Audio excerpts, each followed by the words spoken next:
alternative Digitalk. Real issues, real talk. Fellow citizens, following the sequence of events, Uganda seems to be at political crossroads.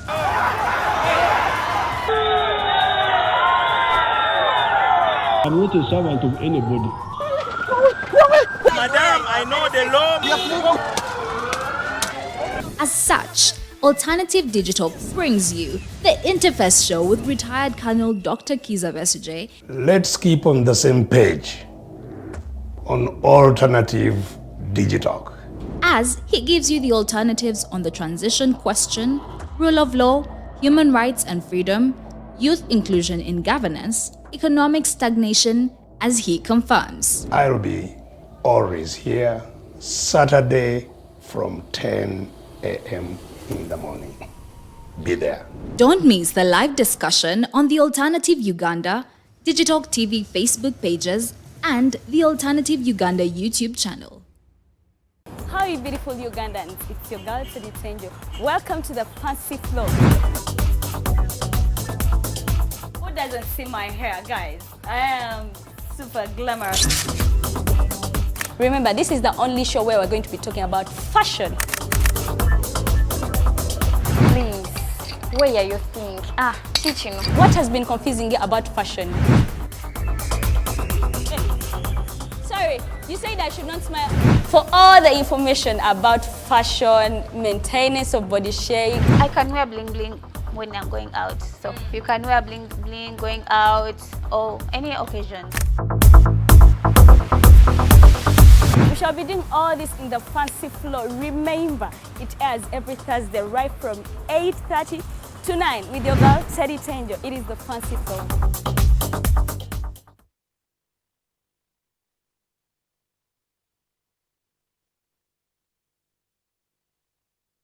Fellow citizens, following the sequence of events, Uganda seems to be at political crossroads.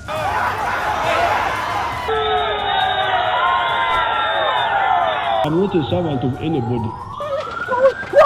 Madam, I know the law. As such, Alternative Digital brings you the Interface Show with retired Colonel Dr. Besigye. Let's keep on the same page on Alternative Digitalk, As he gives you the alternatives on the transition question, rule of law, human rights and freedom, youth inclusion in governance, economic stagnation, as he confirms. I'll be always here Saturday from 10 a.m. in the morning. Be there. Don't miss the live discussion on the Alternative Uganda, Digitalk TV Facebook pages, and the Alternative Uganda YouTube channel.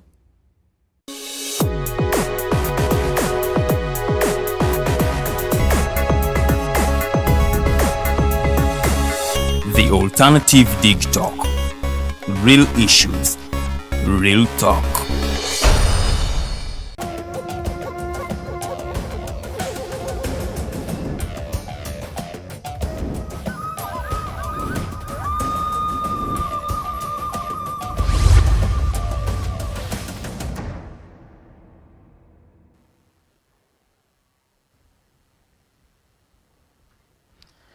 It is 3 minutes past 10, and as we promised, here we are, ready to deliver Dr. Besigye in our program, The Interface. I am your host, Nixon Segawa. Tukwaniriza gwe munnayuganda ali eyo gwali mu kutulaba, weebale ebyo byonna byotusaako emikono n'emirimu gyo gyokola. Twongera okwaniriza ku programu yaffe, programu y'enganzi gye tutandise nate olunaku lwa leero. Nga bwe tuzze tukusuubiza, tuzze tukutegeeza nti tugenda kubeera ne retired Colonel Dr. Besigye buli lwa mukaaga okuva ku ssaawa 4 paka ssaawa 6. Kaakano nkutegeeza, kwata kalinki ako, kongereyo otegeeze bonna abali ku mukutu ogwo, abali ku musaako zo, abali ku WhatsApp groups ez'enjawulo, bategeeze nti Colonel Besigye wali okuba ng'ayogera eri eggwanga, wali okuba ng'ayogerako naawe, mu program etuumiddwa The Interface with Dr. Kizza Besigye. Tuli ku Alternative Digitalk Uganda, tuli ku Alternative Facebook page, keberayo ojja kubanga otugoberera bulungi nnyo. Olunaku lwa leero ye show yaffe egenda okubanga esookera ddala. Tukimanyi nti nno mugyesunze era naffe tugyesunze kubanga bingi bye tugenda okubanga tukubaganyako ebirowoozo. Njagala okutegeeza nze nga omwanjuzi wa programu eno nkuddiramu Nixon Segawa. Tugenda kuba tutunuulira ebintu ebyenjawulo. Dr. Kizza Besigye teyeetaaga kunnyonnyolwa nnyo mu ggwanga lyattu Uganda, byakoze byeyimirira, byakoze birabikako, bingi era ffenna tumumanyi. Naye tukimanyi nti mu bukulembeze bwe nga munnabyabufuzi alina ensonga ez'enjawulo z'ateekeddwa okuba nga aluŋŋamya eggwanga from time to time. Ajja kuba nga avaayo ku nsonga za human rights, ajja kuba nga avaayo ku gye tuyise transition question, ajja kuba nga avaayo ku kye tuyita rule of law mu ggwanga lyattu Uganda. Ate njagala okutegeeza nti waliyo n'ebyafaayo eby'eggwanga lyaffe Uganda oba oliawo bye tubadde tuwuliranga nga tubiwulira ku side emu, naye ng'omukulu ono alina version yabyo gye tuteekeddwa okuba nga tutegeera. Njagala okusaba weesunge nga programu eno buli lwa mukaaga okuva ssaawa 4 zennyini okuba nga tuwuliriza eri muzeeyi waffe, eri kitaffe, eri munnabyabufuzi omugundiivu mu ggwanga lino ng'aluŋŋamya ku nsonga ez'enjawulo. Ngenda kusaba Dr. Kizza Besigye obeere nga otubuuzaako. You're welcome, Doctor. Webale nnyo Bwana Segawa. Yes, sir. Era neyanziza entegeka ya The Alternative ne Digitalk okunkyaza programu eno The Interface buli lwa mukaaga nga bw'onnyonnyodde kuva ssaawa 4 kutuukira ddala ssaawa 6. Mbalamusizza mwenna abatwegasseeko ku programu eno yonna gye musinzidde okuba nti mutwegattako makya ga leero. Era mbakulisa byonna bye muyitamu ebisinga nga mbimanyi nti bizibu oba n'okuba n'ebikambwe kubanga embeera eggwanga lyaffe gye lirimu olwaleero nkimanyi nti bangi balina obulumi bwa njawulo. N'olwekyo mbakulisa byonna bye mulwana nabyo bye muyitamu okuba nti mukyaliwo era ne tusobola okukwatagana makya ga leero. Ate n'abo abafunamu ebyessanyu, abafunamu emirembe, nammwe mbeegattako okubasanyukirako. So ndi musanyufu nti wendi olwaleero Bwana Segawa twongere okuwayaamu ne bannaffe abali eyo yonna. Yes, sir, Doctor. Tukweyanziza weebale kusuubiza ate era n'oba ng'otuukiriza. Professor Kanyayihamba yavaayo emabega kaawo n'agamba nti mu bannabyabufuzi baatunula ne yeesiga n'amanya nti balemedde ku mulamwa yeggwe. Era naffe tukwesiga nti oli musajja ow'ekigambo kyo. Weebale nnyo kusigala ku kigambo kyo n'okusigala nga olwanirira eggwanga lyattu Uganda. Bw'obadde oyanjula ng'obuuza ku bannayuganda okoonyeeko ku nsonga y'ebyenfuna ebyekanamye embeera gye bayitamu ate nga ddala obimanyi. Yongerako katono ku mbeera eyo. Wera embeera eyo teyeetaaga kunnyonnyola kubanga buli omu awangaalira kuno agiyitamu, agimanyi, asula nayo. Mpozzi abantu abamu kye batategeera bulungi kye kigireese era n'ekigitwala mu maaso okweyongera okuba enkambwe. Kubanga abakolera Mwami Museveni ne kigavumenti kye ekikozesa eryanyi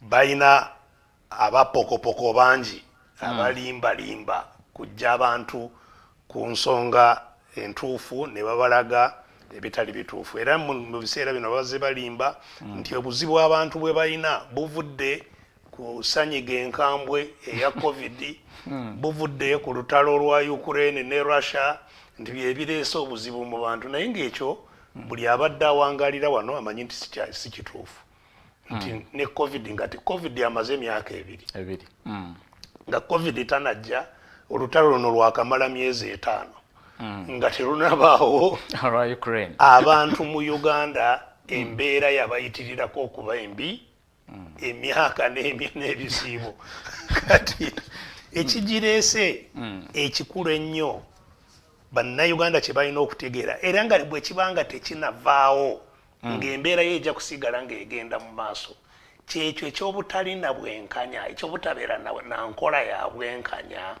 mu ggwanga enkola etakolera bonna enkola ekolerayo abatono waliwo mu Lungereza kye tuyita public good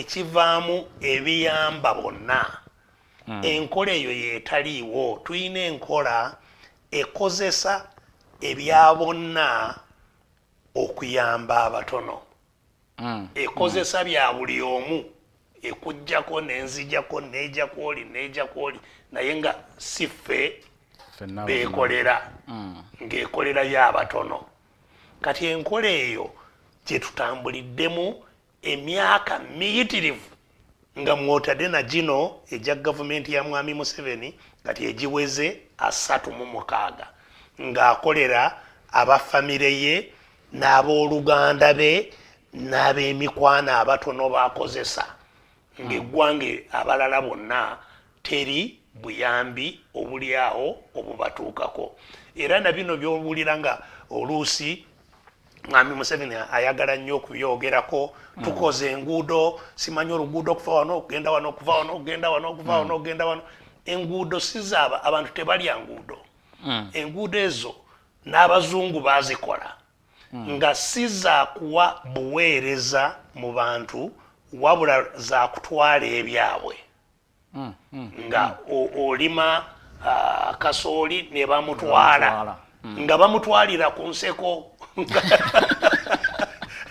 bakuwa 10 ne bamutwala bo ne bamugjamu ze banajjamu naye gwe ng'ofunyemu obwereere enguudo baagala zibayambe mu kutwala ebyaffe si kubanga zitukolera nti zireeta si za kuleeta za kutwala so enkola eyo ennyuunyuusi ejja mu bantu n'etekomyawo yeevuddemu omutawaana omunene gwe tulaba nti bw'olaba budget nti budget sente empitirivu tezigenda abantu gye bali zigenda mu batono n'owulira nti kati olwaleero mu budget embeera ng'eringa bweri abantu nga tebalina kyakulya abantu bafa njala kalamojja abantu bafudde etteeso wa abantu bafa enjala mpitirivu eri mu ggwanga naye n'osanga nga amaka ga mwami Museveni maka si office state house gaba maka nyumba n'ebikolayo emmere gyawa n'abagenyi be naki kulabirira compound ebiki ebyo n'ababeera naye nga bakozesa obuwumbi 2 buli lunaku miliyoni 10,000 buli lunaku olukya naye n'osanga nga district namba eyina budget ya buwumbi 15 omwaka mulamba zakozesa mu wiiki emu mu maka nga ze zinaalabirira district namba so ekyo kikulaga nti ate nga zino zakozesa zaava mu bali azikuŋŋaanyiza kuva muli omu naye ne zikolera abatono era n'osanga nti bizinesi wabaawo bizinesi mu gavumenti obuweereza bweweereza obumu bukolebwa abantu aba bulijjo bizinesi naye n'osanga nga bweseggawa toyina kkubo na limu erijja kukutuusa naawe kugabana ku bizinesi ebeerawo mu gavumenti owulira nti nga bino omukyalo ono gwe baleese nti yanaalabirira emmwanyi yanaatunda emmwanyi zaffe tekyafulumako mu mpapula z'amawulire nti twagala omuntu anatunda emwanyi zaffe ebweru anazikola bwati abalina obusobozi abo bonna mwenna mujje muvuganye kale buli omu naafuna omukisa emikisa egyenkanankana mu ggwanga nga tegiriiwo mikisa gyonna ab'omu nnyumba emu nga be bagitwala kale obwavu n'embeera eri mu ggwanga awo weevudde nti tewali sente zigenda kusomesa abaana bonna kubanga jjukira education lyekubo erimu erimanyiddwa erikakasiddwa nti lireetawo obwenkanya abantu bwe bafuna information okutegeera kubatuusa ku bye baagala so bw'osomesa abaana bonna n'omwavu n'omugagga kusinziira ku Katonda ebitone bye yabawa osanga omwavu ng'amuwadde ekitone kyakuyiga mangu kati ne kimusitula ne yenkanankana n'oli eyali obulungi nga mwami Museveni bw'ali mwami Museveni yava mu maka amaavu ennyo kitaawe Kaguta mugenzi Kaguta yali taayina busobozi n'akamu obusomesa Museveni mu university yali takisobola so singa Museveni yasomera ku nkola ye gy'ataddewo nti weetaaga obukadde ekitono ennyo 8 buli mwaka omwana okusoma mu university kitegeeza Museveni ye kennyini yandibadde era ng'akyayambadde engato ez'emipiira gya motoka ng'ali mu lukoola ali mu bwavu bwe naye kubanga eggwanga lyamusomesa kati naye aduula nti mugagga nnyo yayina kubanga yasitulwa okuyigirizibwa naye ye enkola gy'ataddewo nga ekotogedde abaana abalala abaavu kuba nti tebajja kusobola kusoma nabo bave mu bwavu ng'eggwanga bwe lyamujja mu bwavu so enkola etali ya bwenkanya yeereeseewo embeera egyo enkola eyo evaawa eva ku batono abo abakozesa emikisa y'abalala bonna okukozesa eryanyi okulaba nti emikisa egyo be bagibeerako bw'oyagala bw'omugamba nti gwe naye nange kino njagala ng'oli mu kkomera bakukubye essasi bakutulugunyiza kale abalala ne batya buli omu n'asirikira waali ne bamukola kye baagala ne batwala bye baagala so obufuzi bw'emmundu bwe buleese enkola etali ya bwenkanya tetujja kubuvaamu embeera eno tetujja kugivaamu ng'obufuzi obwo obw'emmundu tetunabuwangula bannansi okufuna common good balina kutekinga common action ebintu ebyo bikulu nnyo kubanga abantu nakati owulira oluusi nga bannenyaffe abavuddeyo oba oliawo okulaga kye tulina okukola oba kuwa bukulembeze mu lutalo olw'okwejja kwefuga bbi abantu ne bakutwala nti gwe ayina obuvunaanyizibwa okukola kino nedda common good kuba nti enkola ekolera bonna enkola ekolera bonna bonna balina kugikolera bonna balina kugirwanirira eryoke ekolere bonna abatono ennyo bwe babanga be balwana ne batwala obuyinza busigala bukolera batono so olwo lwe lutalo oluliwo nti bwe tunaaba bakuva mu mbeera eno enkambwe mu bwavu obuyitiridde mu butaba na buweereza nti olwala ogenda kiruddu ogenze kufiirayo nti omwana tasobola kudda ku ssomero nti naawe kennyini bakugoba ne mu kayumba mu mpangisa embeera eyo okugivaamu ffenna tulina okusitukiramu tulabe nti tukakkanya n'okuggyawo amaanyi kwabo abatono abatufugisa eryanyi. Omulango guwulidde okuva eri kano Dr. Kizza Besigye ng'ayongera okukkaatiriza biki ebituleetedde okuba nga tukyali mu mbeera gye tulimu. Annyonnyodde n'agamba nti if we are all to benefit out of the common good, we all need to come together and fight for that common good. I want to allay the fears of our viewers that this program will be both in English and in Luganda. So please don't worry, we shall be using both languages. Doctor, welcome back from Kenya. You were there recently as an observer and you saw whatever you saw there. We are so privileged that we are hosting you today, and we really need a report. It may not be a detailed report, but a brief report on what you saw and what we can learn out of whatever you saw in Kenya and how the election ran in Kenya. Well, thank you, and indeed this is going to be tricky talking in Luganda in English.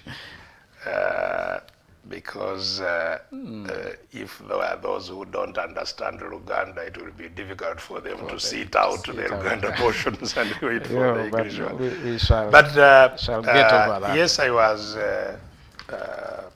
had the opportunity to be in Kenya during the voting period. Okay. Some people confuse observing the voting period with observing the election.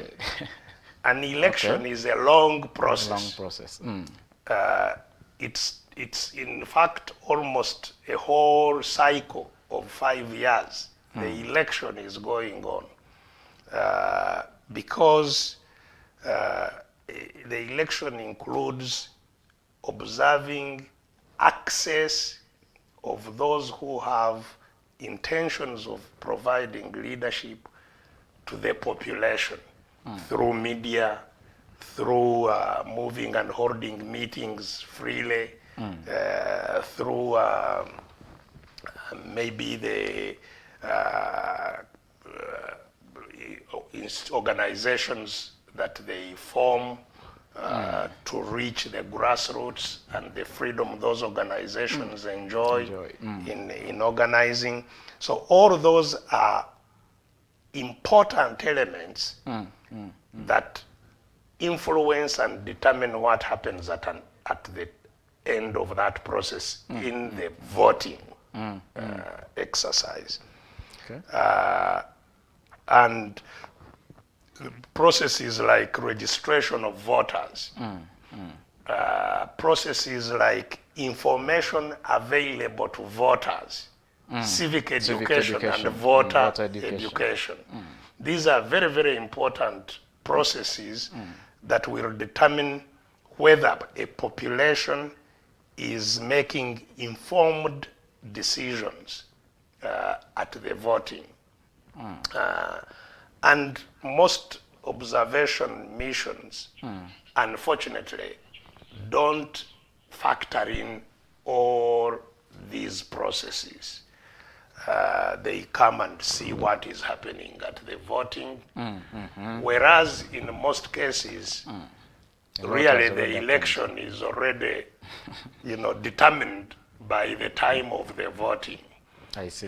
Through, the terror that has been created in the country, through manipulation of processes like registration of voters, demarcation of constituencies, where you find gerrymandering and so on and so forth.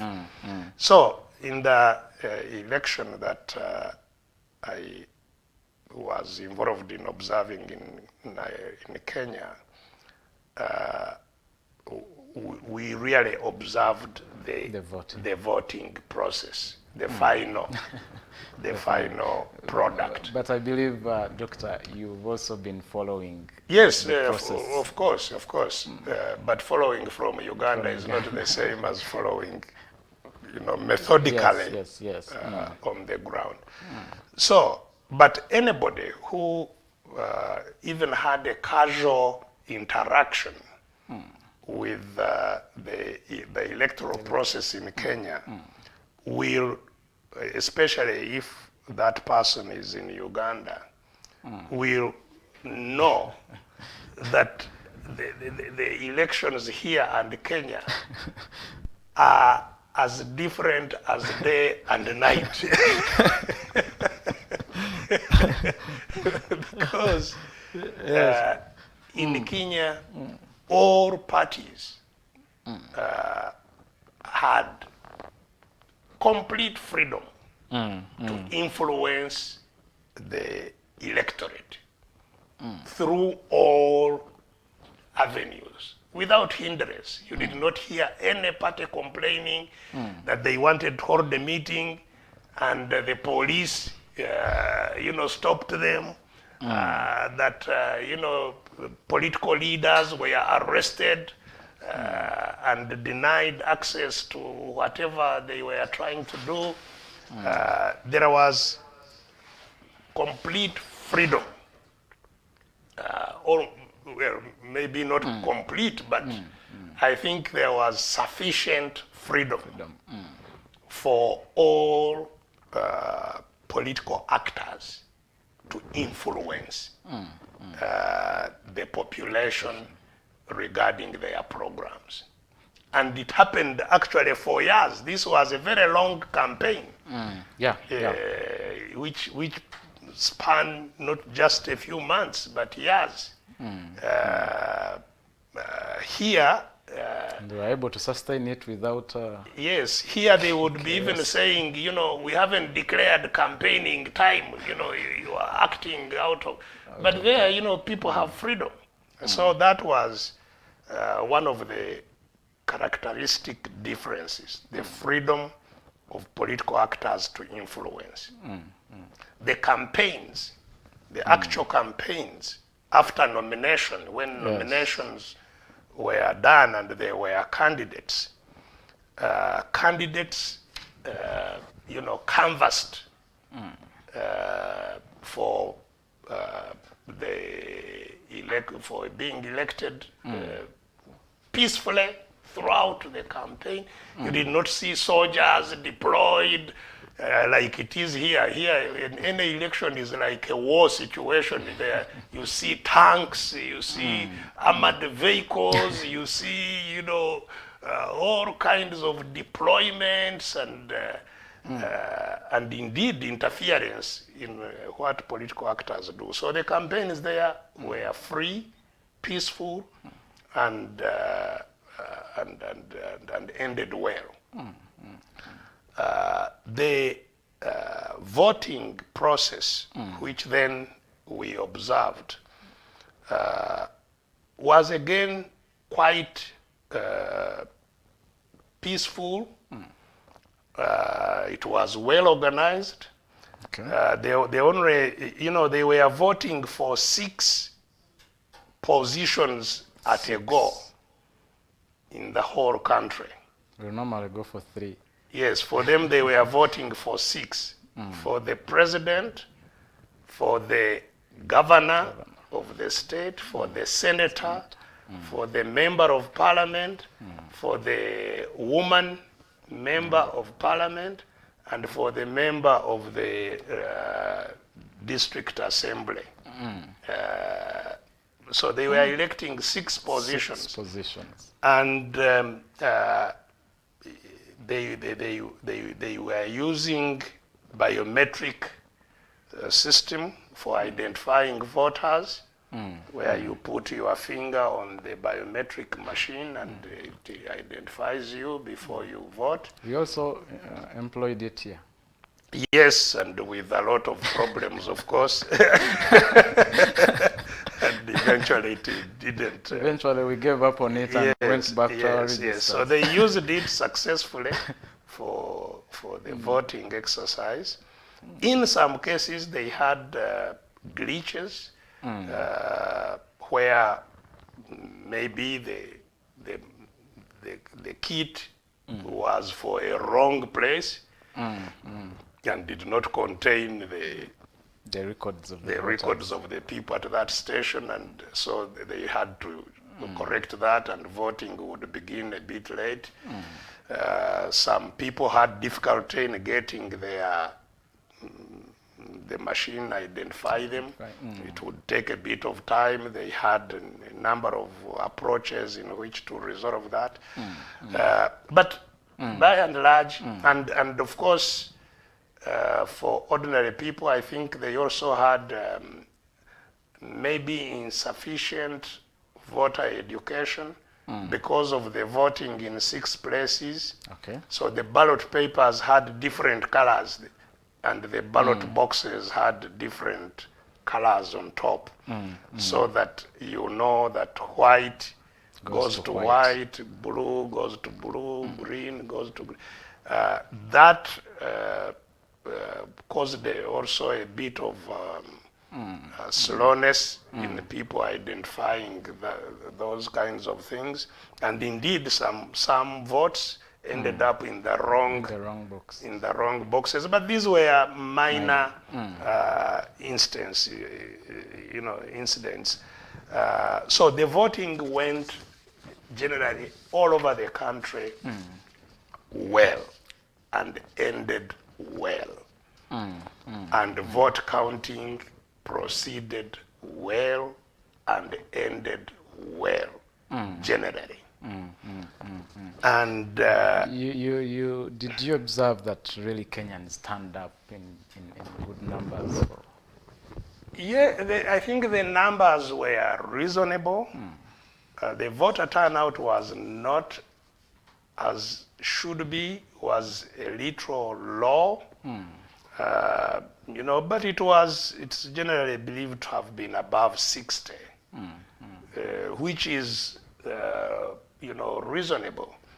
I interacted with a number of Kenyans over that, and they were telling me that part of the low turnout was a result of the younger people not being keen on the electoral processes. And part of the reasons they were advancing for that lack of enthusiasm is because indeed their exclusion from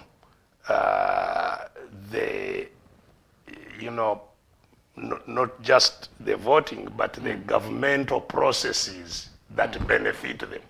They're always excluded. Yes, so whichever government it is, they seem to see themselves in the picture. Yes, they don't seem to see any different impact on themselves. They hear the same stories. Is it because of the age of the candidates, or? No, I don't think that it's because of the age of the candidates. I think it is the product, the outcome of electoral processes that they have not seen much difference, in terms of how their lives change. So they have sort of lost interest as in that the process, regardless of whether we participate or not, regardless of who comes yes, out of there is a despondency, that has settled in the younger people that nothing is bound to change, regardless of who is there. So they are not keen. That is one of the reasons that was being advanced. But I believe that there are others. So anyway, the voting ended well. The problem, after voting, they would fill the form, the declaration form, which there they call 34A, and agents would sign that form, and they would use that kit to take its picture and upload it on the internet in a place where the public could access it. So all results were instantly accessible to the public as and when they came in. So buli omu yalabanga. Yes.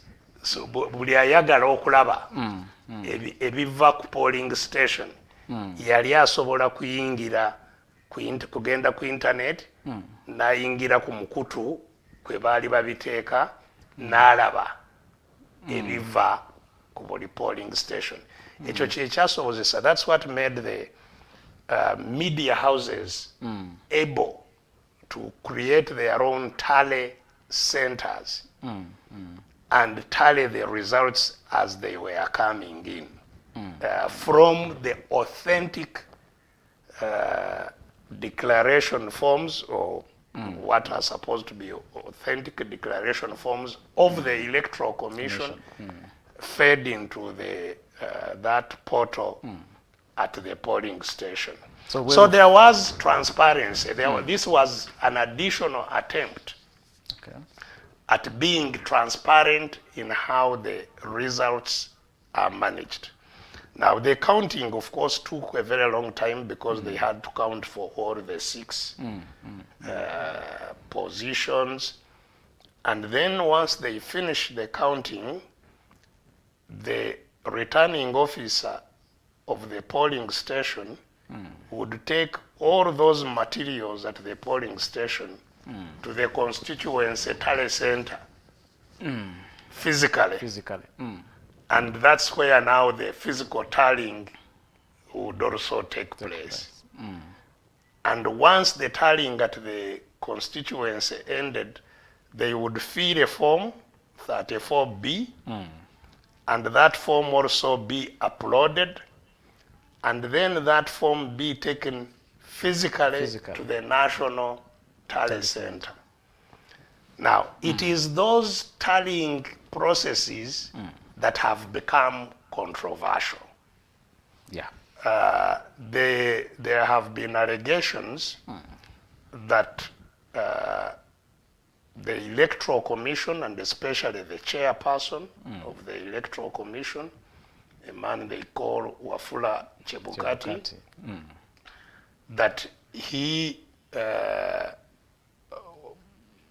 was involved in facilitating some people to manipulate the programs that cause those tallying. Now, these accusations and counter-accusations are always there in elections. Fears of people. And that's why checks and counter-checks are very necessary in these processes. And of course, you know, such fears were not helped when, as you may have seen, at the National Tally Center, they identified that in some place, some 10,000 votes had been added onto some candidate. Then people said, but how could that be? And those were removed. So tallying is a matter that continues to exercise the minds and the emotions of the people of Kenya up to now. Of course, eventually they called out the winner as William Ruto, and Raila has Raila's side, the Azimio group has made a very clear rejection of that, and they have said they will go to court.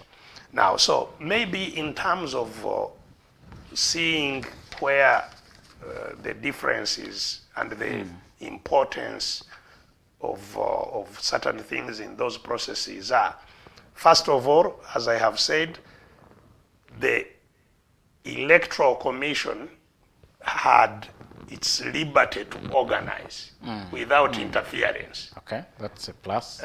So the institutional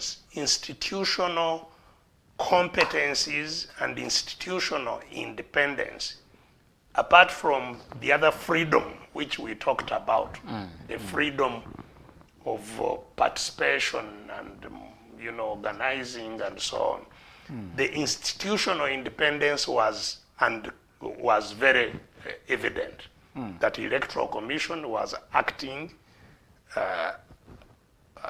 very independently and managing the processes. Dr. Abannayuganda basobola okusuubira akakiiko k'ebyokulonda waneeno okukola independently nga ak'e Kenya bwe tukalabye? No, you see, si kakiiko ka byakulonda kokka. No. Nakugambye nti ekizibu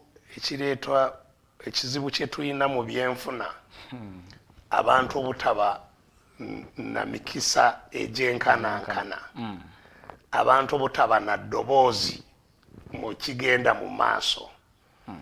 Ekyo kitegeeza nti tetulina ddoboozi mu ngeri ky'ebitongole byonna, si kitongole ky'ebyokulonda kyokka, mu bitongole byonna tetulinamu ddoboozi. Bannakenya okutuuka ku kye baliko, era kikulu nnyo Bannayuganda bakitegeere, Bannakenya kutuuka ku kye baliko baatuuka batyawo, baalwana nnyo, baali mu mbeera nga gye tulimu mu biseera biri ebya Moi.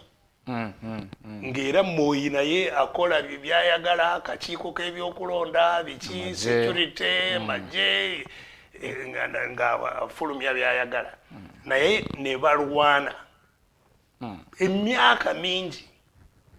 Bannadiini ne bavaayo ne bagenda ku front line, ebitongole bya nakyewa ne bivaayo ne bigenda ku front line, bannabyabufuzi bonna ne beegattira wamu ne balwana, ne babasiba, ne babatulugunya, ne babatta, ne balemerawo, kutuusa bwe bakakkanya embeera eyo ey'abantu abatono okuwamba eggwanga.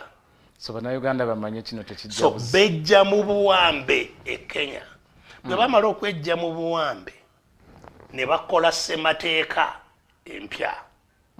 Ssemateeka eyo okusooka ng'esaasaanya obuyinza kubujja wakati, kubutwala mu bitundu bya Kenya ebyenjawulo. Bw'owulira ba gavana balinga abakulembera amawanga gaabwe. Bw'owulira gavana nti wa Kisumu, aba ayina gavumenti ye, ayina obuyinza bwe, ayina sente ze, akola pulaani ze, n'akulaakulanya Kisumu. Oba e Nairobi bigenda bitya, ye aba yeeyawudde nga yeetengeredde ng'akola ebinayamba abantu. So ebyo byonna okukyusa ebyobufuzi nga bwe bitambula, basooka kuwangula buyinza ng'abantu nga Bannakenya, ne bateekawo ssemateeka. Oyo yabasaasaanyiza obuyinza obwo, ssemateeka eyateekawo enkola empya ebitongole byonna gye bizimbibwamu. So ekitongole ky'ebyokulonda, President si yakironda. Waliwo enkola abantu gye bayitamu okutuuka ku bammemba b'akakiiko. President alangirira bulangirizi nga bamaze kulondebwa nti bano be banaaba ab'akakiiko asaako omukono be bano, naye talonda. President e Kenya talonda balamuzi. Abalamuzi balina process nene nga na public mweri. Bw'obanga omanyiddwa nga muli wanguzi, tosobola kuyitamu n'ofuuka mulamuzi e Kenya. Bannansi bakusongamu olumulwe ne bakulwanyisa nga okyali mu kusunsulwa. Bakusunsula mu public. So okufuuka mulamuzi, tofuuka mulamuzi ng'okijje wa president. yensonga lwaki abalamuzi basobola okusazaamu okulondebwa kwa president nga tebalina kyebatya tebalina kulowooza nti oba president yanaabalowoozaako atya kubanga obuyinza bwabwe tebabujja wa president. So ebyo ffe tukyayina omulimu ogw'okweddiza obuyinza, tukozesa obuyinza kuteekawo ssemateeka atusobozesa okutambula mu mirembe, ne ssemateeka nsuubira bwe tunaabanga obuyinza tubweddiza mu Uganda tujja naffe kusobola kusaasaanya obuyinza buleme kwekukuma wamu. Kyekimu ekivaamu omutaawaana nti ayagala omulimu yenna agenda mu central government mu kiibi, naye obuyinza bwe bubanga busaasaanidde mu bitundu byaffe ebya Uganda ne ssente nga zonna ziri buli wamu, kisoboka abantu obutalwanira wano wakati nga bwe kiri olwaleero. So n'ebitongole bino ng'ekyokulonda bwe kityo bwe birina enkola ebiteekawo nayo erina okukyusibwa bibe nga byonna tebitambulira ku ofiisi ya president. So Kenya ekyo kyekimu ku byenjawulo bye balina. Owulira nti n'abatamatidde n'ebivudde mu kulonda banywevu bamativu nti bajja kugenda wa mu kooti bajeesiga. So tiri ate ne bwebimalirizibwa byonna nga tomatidde era oyina essuubi nti president oyo agenzeeko ayinayo emyaka emeka 5 era musobola kukola ki kumuggyako. Bw'abanga nabwayiseewo ku 5 giri tasukka 10 awo ng'ayina okugenda. So ebintu ebyo byonna ewaabwe bikola, wano tewali na kimu. Yensonga lwaki wano tukyalina omulimu ogw'amaanyi. Ensonga lwaki wano tukyalina omulimu ogw'amaanyi era ensonga lwaki bannayuganda bateekeddwa obba nga bakoowoolebwa okubanga balwanirira okwezza obuyinza. Dokita, obadde okyatutwala mu maaso mu biki bye tusobola okwongera okuba nga tuyigira mu kalulu k'e Kenya? Yeah, so the institutional independence and competence which they earned is a critical element that we must achieve. Now, they earned that after making a constitution that accommodated all their aspirations as a people. And in those aspirations were these institutions, which are now helping to create transparency, to create fairness, to create stability in the country. And but there are also still, I think, major problems in the electoral process of Kenya that we also need to be cognizant of.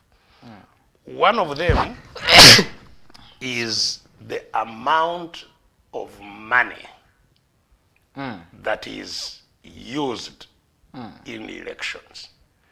This is a matter that all, I think, countries must be very, very conscious about. Money subverts free will. Money has the potential to subvert free will. And that becomes even more problematic in poor countries like ours, where you know, there is a lot of deprivation. So the people are more vulnerable to undue influence by money. And in Kenya, that was one of the very evident things throughout the campaigns. You know, that you would find the campaign team using helicopters.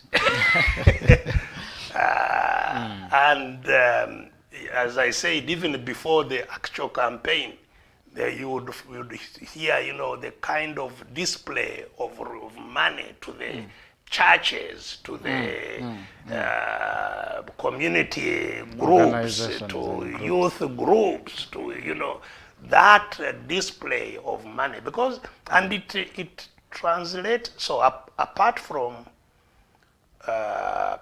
unduly influencing people's will, and therefore really being corruption, it eventually affects the quality of the government that emerges. Because that money will have to be recouped, and that is the that is the reason it is spent. That it gives them, it is a stage to give, it sets them to the stage where they can now recoup what they spent and also amass what they hope to spend in the coming cycle. Now, that therefore really inherently builds a corrupt system and sabotages the common good.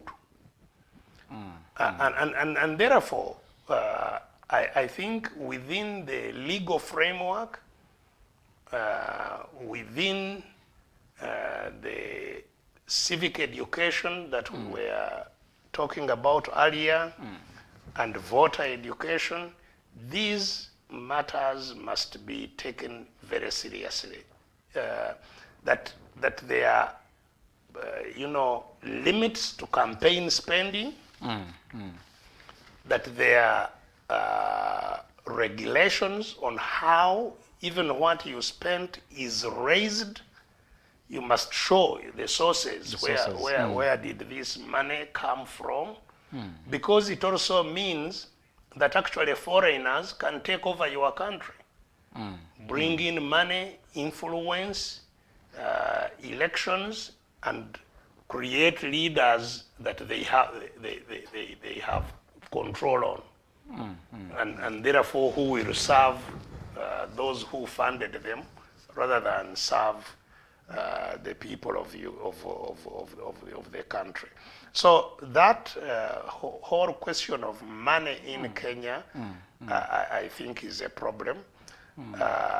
The other problem which I think Kenya still grapples with is the ethnic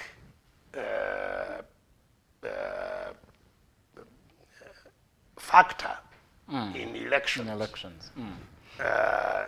That, you know, we, the people of this area, as a whole, support or ally with the other people, and the other people not allying around the actual political agenda. That, you know, we all agree on this program. They agree as ethnic groups with their leaders trading, you know. That is problematic, and I think it indeed undermines the common good eventually, because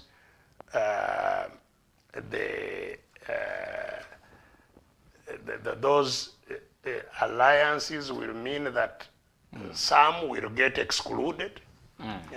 Those who are not of that ethnicity, of those ethnicity will get excluded, and therefore they will become bitter, and therefore you will have instability. So that is still, it seemed to have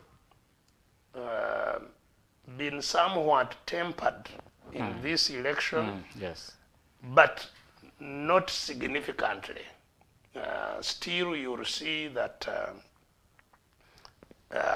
in the map of who supported who, it is blocks. And that is I think still problematic. So, Dr. tetwetaaga naffe kulonderako mu blocks. Okulondera mu mawanga tekiyamba kukulaakulanya n'okutumbula obuweereza obwawamu. Kubanga kitegeeza nti bwe mubanga kati nga wano singa Abaganda n'Abasoga n'Abagisu beegatta ne bawangula akalulu. Kati ate abawanguddwa Abakyoli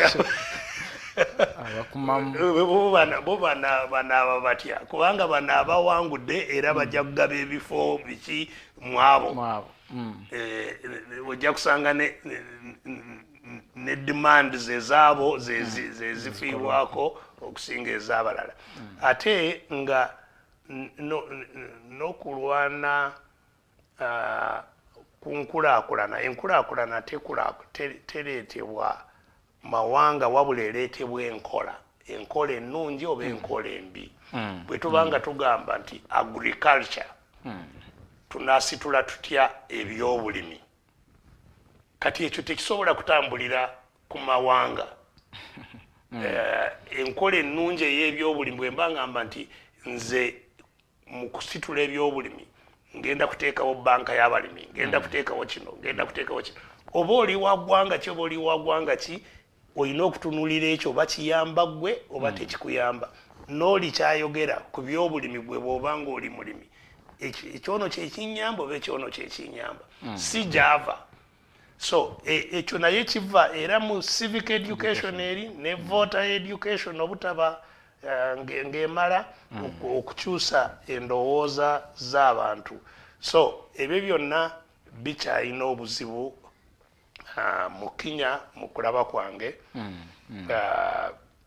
Ate oba oli awo mu ekyo wano tubaliko maaso katono kubanga wano tetunaba kuba nti okulonda kwa kukola alliance y'amawanga tekinaba kubaawo bwe kityo. Tweyanziza nnyo Dr.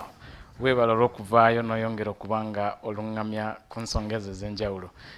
Tugenda kubanga tuwummulamu katono naye bwe tukomawo tugenda kuba tutandikira era we tubadde. Abantu bangi bavuddeyo ne bageraageranya Dr. Kizza Besigye wamu ne Raila Amolo Odinga.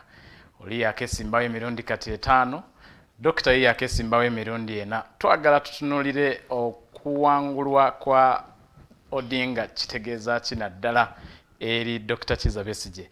Tugenda kukomawo naye mu maaso awo tujja kuba tusumulula amasimu gaffe, ojja kuba naawe okuba nate naawe oteese mu programu yaffe eno. Kale katuwummulemu katono.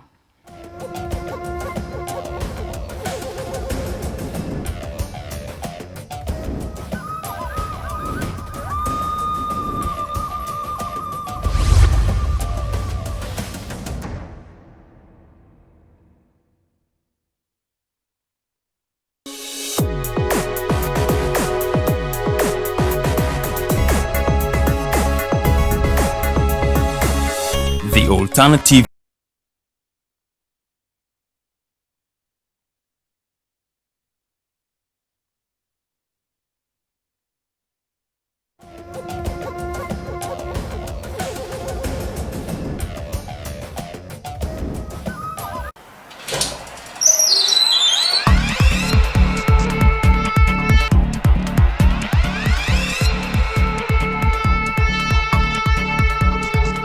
You have got to get up pretty early to go do something.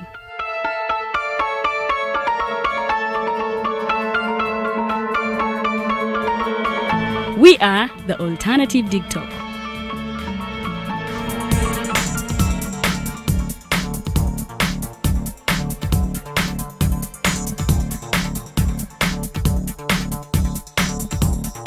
with our mobile studios, we are redefining TV presentation just as technology is setting the pace.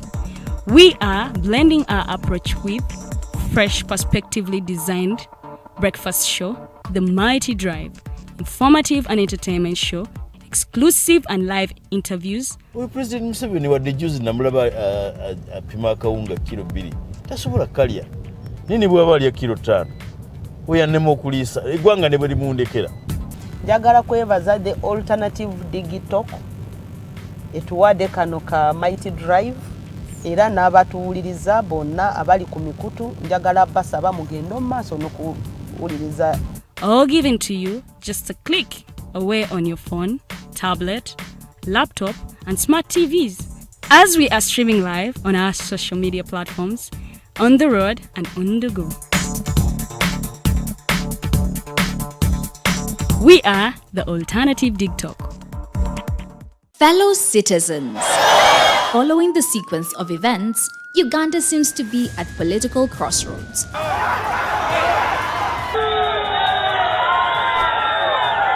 I'm not a servant of anybody. Madam, I know the law. As such, Alternative Digital brings you the Interface Show with retired Colonel Dr. Kizza Besigye. Let's keep on the same page on Alternative Digitalk, As he gives you the alternatives on the transition question, rule of law, human rights and freedom, youth inclusion in governance, economic stagnation, as he confirms. I'll be always here Saturday from 10 a.m. in the morning. Be there. Don't miss the live discussion on the Alternative Uganda, Digitalk TV Facebook pages, and the Alternative Uganda YouTube channel. How you beautiful Ugandans, it's your girl Digitalk. Welcome to the fancy floor. Who doesn't see my hair, guys? I am super glamorous. Remember, this is the only show where we're going to be talking about fashion. Please, where you think? Teaching. What has been confusing you about fashion? Sorry, you said I should not smile. For all the information about fashion, maintenance of body shape, I can wear bling bling when I'm going out. So you can wear bling bling going out or any occasion. we shall be doing all this in the fancy floor. Remember, it airs every Thursday right from 8:30 to 9 with your girl Digitalk. It is the fancy floor.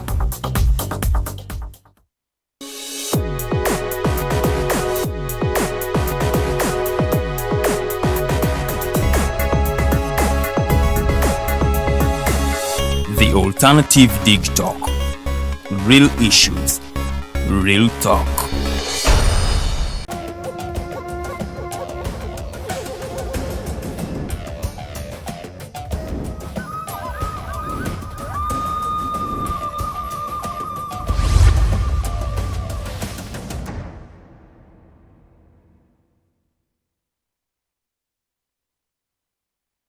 Kuva muku mulamu tukyagenda maaso ne Dr. Kizza Besigye nga tukyatunulira naddala ensonga za kalulu ke Kenya n'engeri gye zisobola okuba nga zikwatako oba nga zikosa eggwanga lyattu wano Uganda. Tukimanyi nti bingi ebibeera mu omulirwano gwokya bbiri, so y'ensonga lwaki tuwaayo obudde okuba nga tubaako bye tuyiga mu ebyo ebiba bibadde mu balirwana baffe. Bwe tubaye tugenda okuwummulamu nga bwe nkutegeezezza, Abannayuganda bangi muvuddeyo okuba nga mugerageranya Dr. Kizza Besigye wamu ne Raila Omolo Odinga eyeesimbyewo ng'avuganya entebe emirundi kati 5, naye ng'entebe eganye. Dr. Kizza Besigye entebe yakajegezaamu emirundi 4 era ayogedde lunwe emirundi mingi nti entebe eyo yagiwangula naye ne bagigaanira. Dr. Kizza Besigye, obuwanguzi buneeno bwe bazze bawangulanga Raila Odinga butegeeza ki naddala ku political career yo nga gwe omuntu? Wera okusooka njagala abatuwuliriza n'abatulaba bategeere nti ebyobufuzi by'amawanga tebifaanagana. Uganda ebyobufuzi byayo bisinziira ku byafaayo bya Uganda ebyenjawulo ennyo ku byafaayo by'e Kenya oba by'e Tanzania oba ebyawa. So buli byabufuzi by'eggwanga biri unique, byanjawulo nnyo ku birala. Kiba kikyamu okugeraageranya amawanga mu byobufuzi. Yes, ebimu enkola naki tusobola okuzitunuulira, naye n'enkola ezo era ziba zikolera mu mbeera ezitalina kukwatagana n'akamu ez'enjawulo. So sandyagadde okutunuulira struggle oba kaweefube yenna abaddewo mu Kenya okuleetawo enkyukakyuka ez'enjawulo n'owaffe wano. Kenya tebafunanga bukulembeze bw'amagye kuva lwe baafuna obwetwaze. Baafuna bukulembeze bw'ekibiina ekya KANU. Mu kiseera ekyo President Moi yali akulembera ekibiina kye bayita kaddu. Kaddu nekimala nekyegatta ku KANU ne bakolera wamu. Maaso eyo ne bagezaako okuteekawo nga Moi atutta obuyinza, ne bagezaako okuteekawo patemu nga yekulembera era nga ye yaleeta omutawaano mungi mu Kenya n'okuteekawo enkola zonna ez'okugirwanisa okulaba nti abantu badda mu kufuna obuyinza n'emirembe. Naye ng'amagye si ge gaali mu bufuzi butereevu. Gaakozesebwa n'ebyokwerinda byakozesebwa naye nga si bye byali bifuga. So Kenya erina history ya njawulo kuva ku yaffe. Ne nga tebanatwala ne bwetwaze, Kenya era yalina enjawulo ne Uganda nga tukyali mu bufuzi obw'amatwale. Kenya yali kolone. Abazungu bajjira ddala ne bafuna obutuuze. Asimba amakanda. Ne bafuna obutuuze mu Kenya, ne batwala ettaka ly'abannakenya ne bagyefuga. Ekitaaliwo wano era y'ensonga ffe lwaki baatuyitanga protectorate. So ne Kenya nakati abazungu bakyayinamu omukono munene butereevu n'okusinga wano. Kenya ensi eri ku mwalo ogw'ennyanja ennene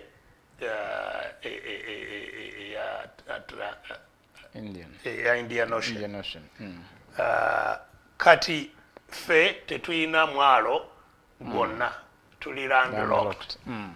Bino byonna biyina kinene nnyo kyebyawula ku bantu ababeera wano n'ababeera e Kenya.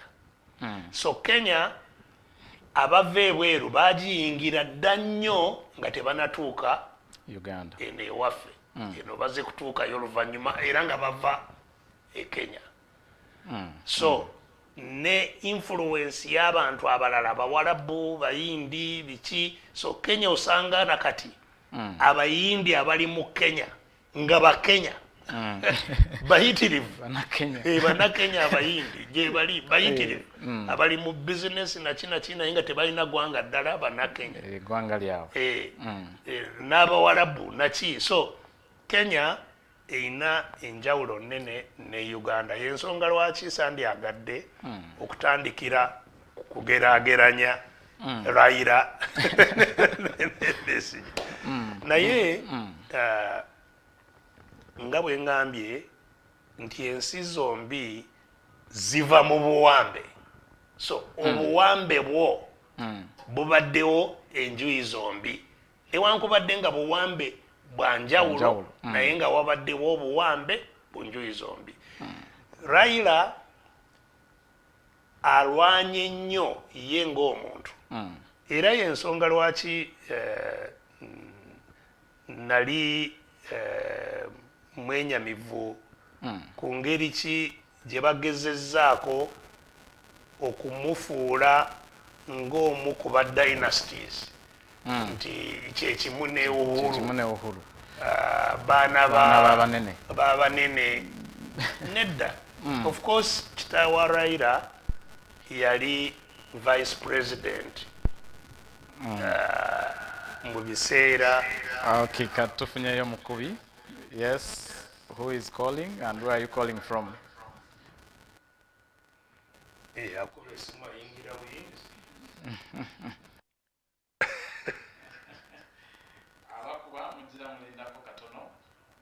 Nakuba tubayita mu maaso awo katono Dr. Kasonge ayongera okutaanya ensonga gy'abaddeko yennyini. Mugira mulindako tugenda kuba tusumulula amasimu mu ddakiika eziddako entono ddala. Dr. tusonyiwe olwako. So mbadde ngamba nti newankubadde kitaawa Raila Jaramogi Odinga yaliko vice president naye yayawukana mabega nnyo ne gavumenti era n'abeera ku opposition emyaka gye gyonna. Ate Raila naye bwe yajja nga ali ku opposition era ebbanga lye lyonna alimaze ng'alwanyisa obuwambe bwe njogeddeko ye ng'omuntu. Ekimukosezza kinene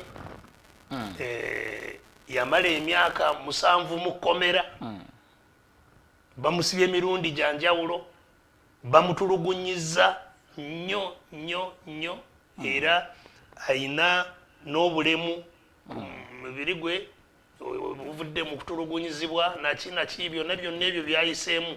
Eno embeera gye nkugamba ey'enjawulo eriwo mu Kenya ey'okubanga abantu basobola okwekolera ssemateeka ne beeteekerawo ebitongole kati ebibatuusiza ku kye baliko.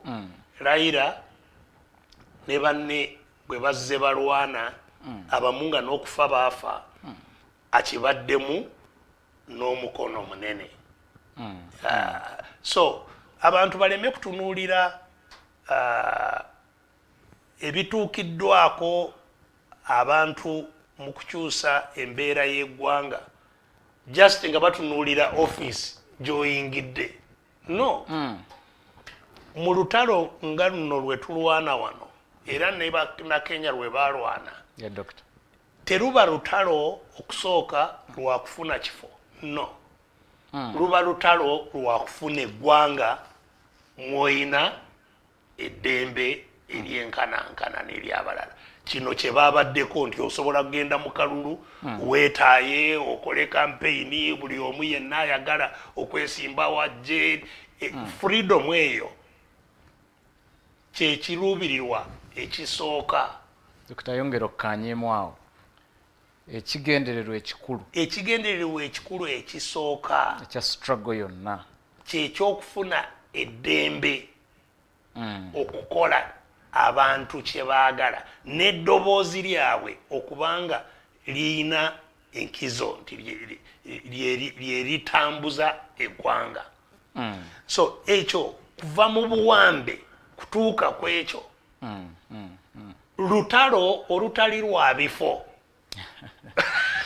lutalo lwa kwenunula. Dr. Luwa bagamba tuluddewo nnyo okuyingirako mu bifo. Yes, so kati era ebifo bireetawo oluusi okuva ku mulamwa.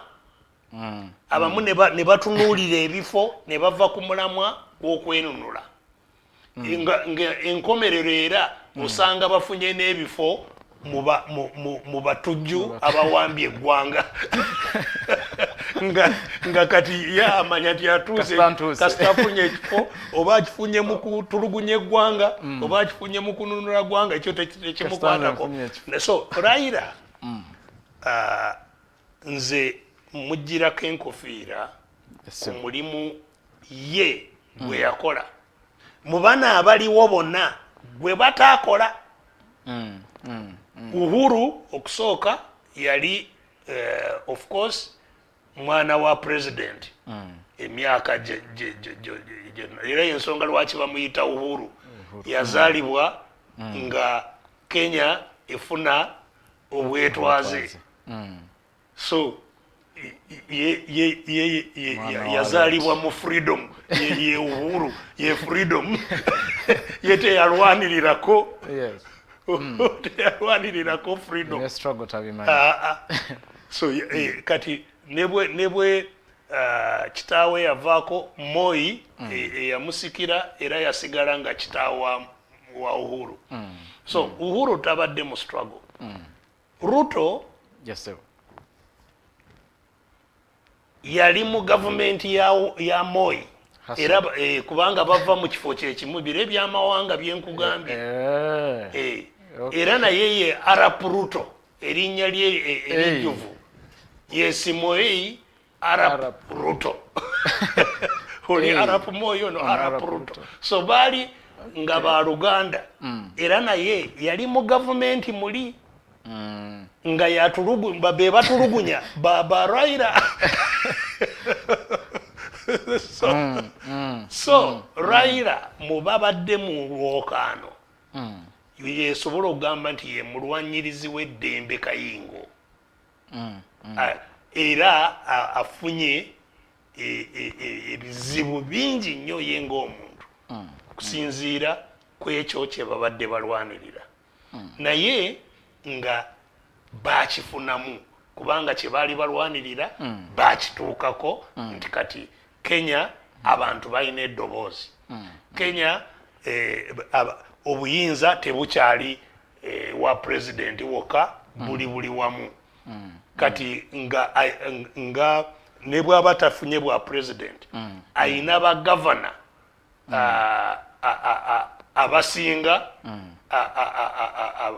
abooli kujjako nawulidde era abamu nga simanyi nabo baagala kusala ddiiro simanyi biki naye nga bagavana balabirira ebitundu byabwe ebyo byonna babiwangula era babyenyumirizaamu. So oli okugamba nti ono feria abatategeera kyakola ki kyayogera kubanga kyeyalwanirira yakifuna. Babantu balo era kyekizibu kye tulina na wano abantu okulowooza ku kenfunye nze si kye tufunye ffe kyekiri common good endowooza n'emitwe gyaffe nannyo wano mu Uganda nannyo mu bantu abandibadde nga be bategeera abayivvu era y'ensonga lwaki ndwana nnyo nabo. Abayivvu be bantu abatategeererako ddala wano abangi kubanga emitwe gyabwe gyonna giri locked ku kange si ku kyaffe. Talaba ekyaffe okufunika kw'ekyaffe ng'obuwanguzi ye bw'aba talina kasitudde n'atwala tamanya nti awangudde naye ffe abamu si endowooza yaffe era nze okwefaananyirizako era ndowooza ne Raila sigendanga mu byabufuzi kufuna akange no kubanga era nga bwe nzize nnyonnyola nze okugenda mu nsiko nali nva ku mulimu ogwali gunsasula bulungi saali unemployed oba abaali mu magye nga babayiganya ne baddukira mu nsiko no nalina omulimu gwange mulungi nenguvaako nina wensula walungi nenvaamu nengenda mu nsiko okusula wansi w'emiti mu nsiri mu nkuba ku njala kukola ki nga bakuyiga tomanyi oba olivaayo so nali sikikola nti nina kyenoonya ng'omuntu naye nali njagala embeera gye nali nayitamu ey'okutulugunyizibwa omuntu awatali na musango oli n'akukwata n'abba n'akutta kubanga tolina kyojja kukola ng'embeera eyo gye njagala ekole ki eveewo era n'okuba nti nakati nina ennyiika ennene lwakuba ekyo nga barayira kye batuukako nti oli ayina emirembe atambula tetunabakola ki kukituukako era y'ensonga lwaki nze sisobolera ddala n'akamu okuba nti nkivaako kubanga emirembe gyonna gyemaze wano ngimaze era nga ndwanirira ekyo si kifo ndwanirira okutuuka we batuuse nti waliwo ebitongole ebitulaba ffenna kyenkanyi walabye natadde empapula ezimu ze nafunye ku mukutu gwange nga mbuuza abapoliisi nalabye abapoliisi abatuula mu lukiiko okutuyiga nga poliisi ya gavumenti gye tusasula etuula mu lukiiko ogamba mutayize eno neeno mubakwate luli mulinga ababbi mu nsi yammwe ekyo bwe tukiwangula nze mba nfunye obuwanguzi ate bwe tukiwangula kitegeeza nti kati n'ebyaffe bijja kutukolera ffenna kyenkanyi tebijja kukolerayo abatono abo ekireese obuzibu nti bw'olwala gwe oli wakufa oli bw'alwala akozesa sente zanzigyeko okumutwala ebweru bamujjanjabe ku sente zange eyo ekyo bwe tukiwangula ffenna tulina eddoboozi eryenkana ffenna tulina emikisa egyenkana ffenna tulina obuweereza obwenkana kati ebirala byo bijja kulwabyo oba oyagala kifo oba okola ki ojja kukifuna ng'obwenkanya bwe bulagira so olwo lwe lutalo lwetulwana era lwe lutalo lwensuubira nti barayira bawangula so ye ne bw'atafuna kifo naye ekikulu ennyo kye balwaniridde bakiwangudde ffe tetunaba kukiwangula era yensonga lwaki era bo bakiwangula kubanga abantu baabwe abategeera nga bwe nkugambye bannaddiini baavaayo ne balwanirira obwenkanya bannabitongole ebyannakyewa baavaayo oba law society nga bannamateeka wano tosobola kumanya nti waliwo n'ekitongole ky'abannamateeka law society tosobola kumanya nti weeri mu ggwanga tekisoboka nayenga weeri ndowooza weeri tesobola kumanya kubanga olaba ngeri ki gye batulugunya abantu gye battamu abantu naye n'otowulirayo eri e Kenya law society yali ku mwanjo ng'erwana mu makooti mu nguudo wanga erwana kubanga gwe mulimu gwayo human rights bodies nga zirwana wano ziringa department za gavumenti ziri eyo buwandiika bwa report simanyi biki kunoonya sente mu ba donors ne buwandiika bwa reporter ne bakola bwa busemina so wano tetuyina civil society tetuyina bukulembeze bwanakyewa tetubuyina tetuyina bukulembeze bwa bannaddiini abalwanyi nabo babanafuya babanafuya nnyo mpozi mu ddiini enkatoliki kyekyawulira abantu abasitula amaloboozi naye endala nonyayo ekiva ng'abantu babatta abantu babatulugunyaki naye n'owulira nga ekyakasirise oba n'okusabira atulugunya obona kwekunganyiza kusabira atulugunya kale embeera Kenya gye tusingako era y'ensonga lwaki eri mu maaso okutusinga nti wano abafubye kubaako kye bakola kuleetawo embeera endala baba batono naye abantu eno wansi bo gye bali bayitirivu era bali redde obukulembeze bwe bukyabulamu naye kati ekirungi nga mutuwadde obukulembeze tebumala singa nga bwe nkugambye nkuwadde ekifaananyi ekyekenya nga abantu bonna bwe bajja nti law society evuddeyo aba human rights bavudde eno abadiini bavudde eno bano bavudde eno ab'ebyobufuzi basitukidde eno mwenna ne mulumba.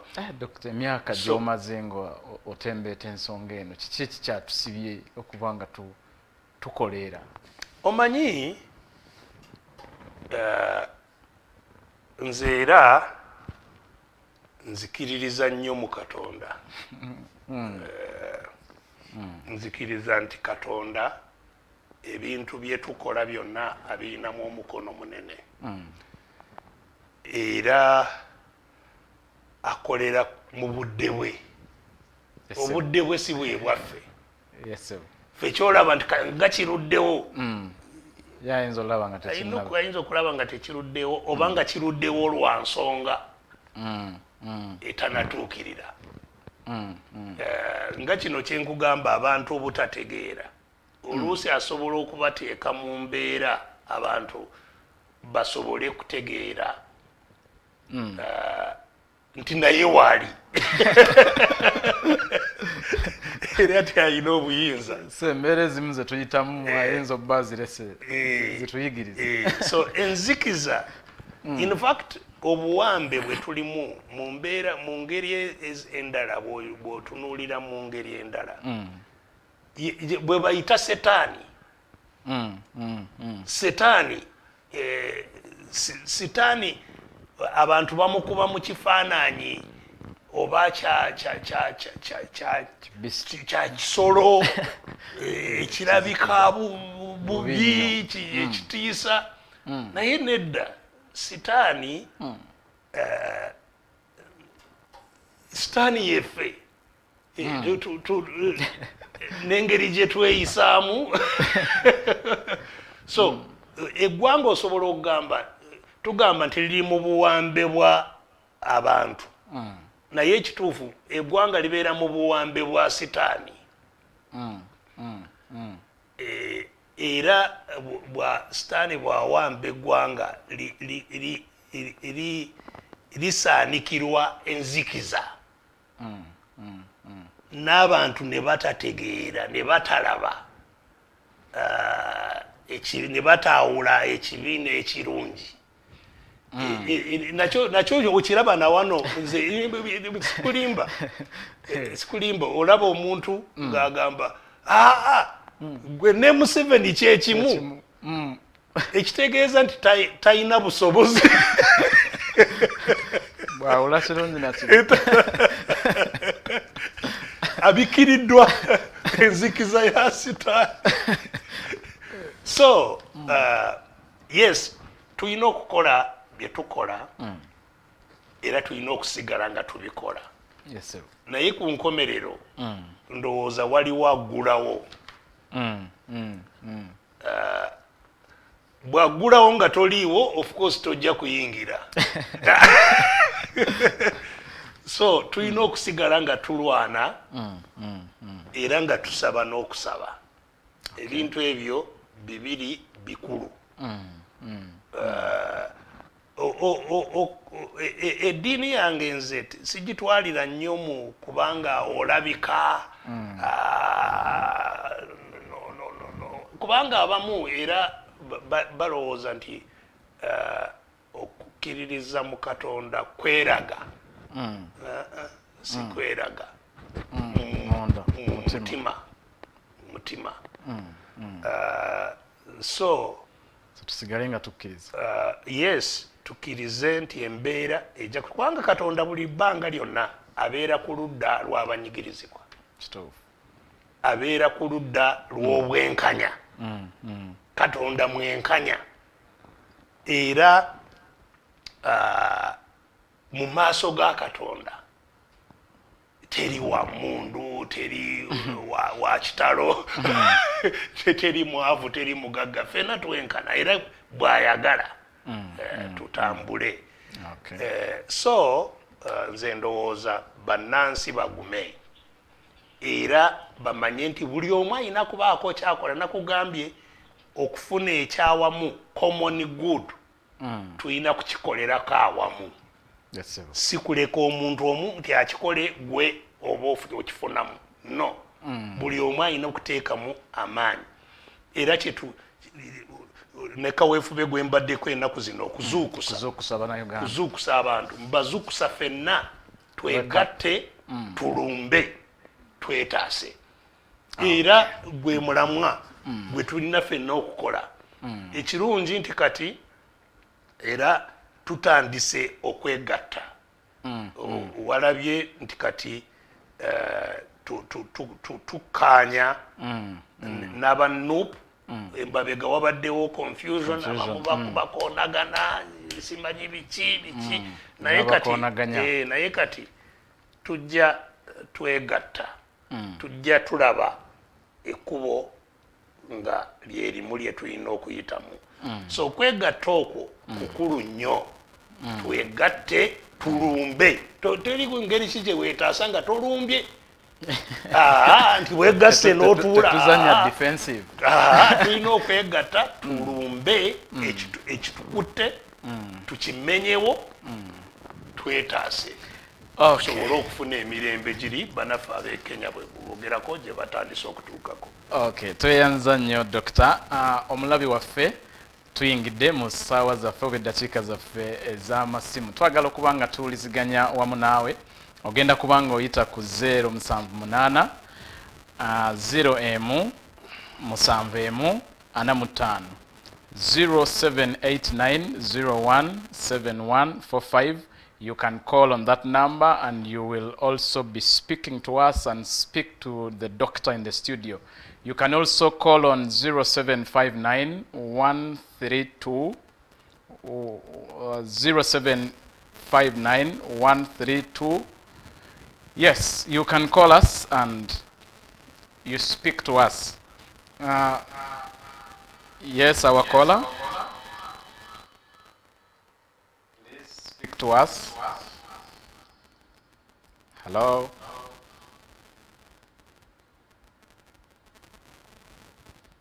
Yes, hello.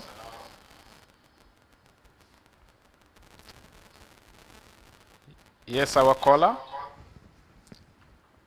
Okay. Damo kube ku 0789017 otese obeko nekyoyogera obeko nekibuuzo bwoba olina ekibuuzo kyonna kyosobola okubanga owa dokita. Abalabi baffe mwenna twongera okubeebaza obubaka tubulaba, obubaka bungi ddala. Dr. Stella Nyanzi weebala okubanga ogoberera. Bakulu mwenna MP waffe Francis Zake naye weebale kubanga ogoberera. Mwebale kubanga mugoberera programu eno The Interface. Doctor, bw'oyogera ku kwegatta, tulabye nga you are making several attempts to unite the opposition and coming together. And this is not the first time that the opposition is forging a way of unity. What has been failing all and what are you doing new this time round? Okusooka, I don't use the words opposition and the government, no. Okay. I think they are wrong terms, wrong names to describe what we are. Sorry.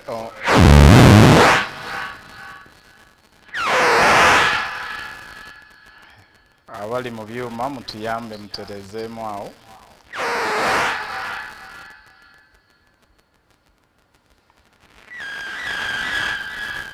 Okay. Hello. Kale, ab'ebyuma musooke mutereze. then tugende maaso. Doctor. Yeah, I was saying opposition presupposes that there is a legitimate government which has arisen from people's support, and that those who have not achieved a majority to form government are the opposition to that government. That's not the case here. I told you that the situation here is that there are those who use force to dominate others. So the ones who use force capture those who don't have the means. The means. And that's why I call them captors and captives. Some are captured, abawambe, n'abawamba, abawambi, n'abawambe. So it's not opposition and government, no. It's captives and their captors. So captives, in order to get out of captivity, must pull together. But how do a few people who control the country, control so many people for so long, because they are also not seated.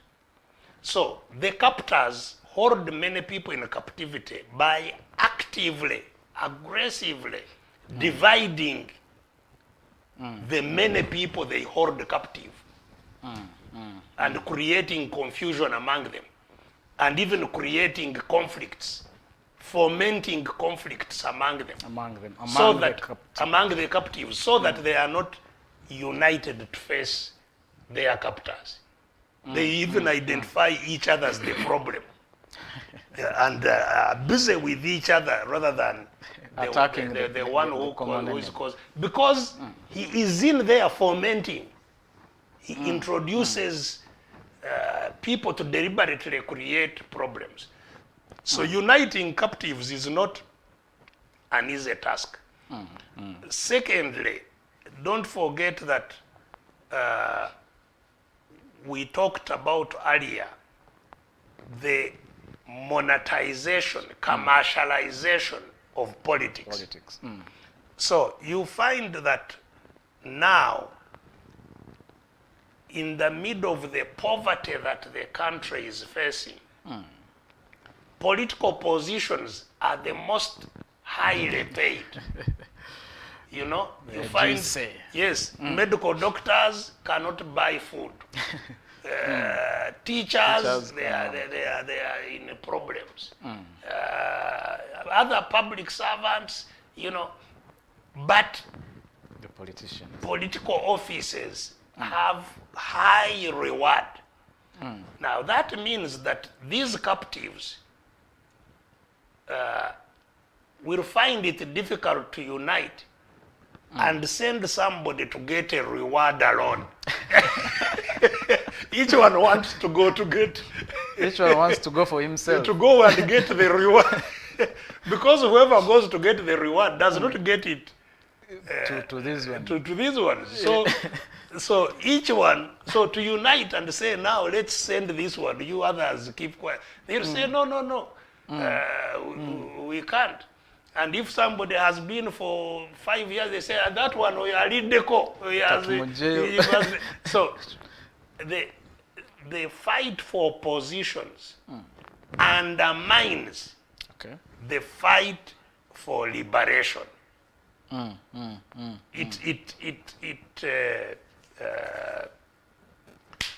It creates leaders to become vulnerable to fight for positions rather than fight for liberation. And indeed, you'll find that people who get into positions, like those who are in parliament, who are mayors, who are councillors, they are looking at how to get money to fight the next election. They are not looking for money to liberate the country. I thought that is the case. Yes, but will the next election liberate the country? You know, so their focus is on how they perpetuate themselves in that privilege. Okay. Okay. Whether they are on the opposition, whether they are on the government, you'll find their focus is on how they maintain their privilege. So do they get comfortable when they reach there? Obviously, they are not as bad off as the rest, so they have. They sit and forget. Yes. And that's why some people, even from the opposition, who have stayed in parliament for long. You find very little difference when you look at them and look at the real captors. So opposition, what you call opposition, or the unity of captives, is something that must start from below. Okay. People getting understanding of what exactly we need to do, all of us, to get out of this problem. Conscientization, mindset change of the population to know that we are in a struggle, and in this struggle we must rally together. This is what we hope to get out of the struggle, not positions, but power that affords us to have equal opportunity, power to make the constitution like the Kenya made, power to reshape the country, distribute power to different areas and so on. That this is our goal. Our first goal is to get power to reorganize the country, to get power to reorganize the resources, how the zile sente zembadde mugamba, the money which eziri ewa president 2 billion nti waliwo billion eziri eri ono nga talina kyakulya, okuzijjayo ezo, power to get that money and distribute it into people's needs. That is the first power that must unite us to achieve that. And this is why we, the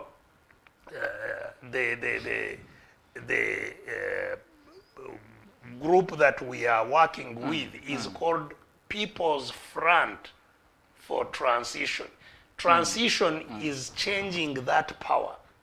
It's not about getting office. It is about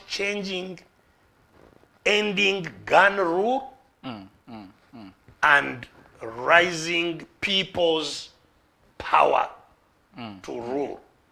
Now, once that happens, the transition itself has 4 main elements.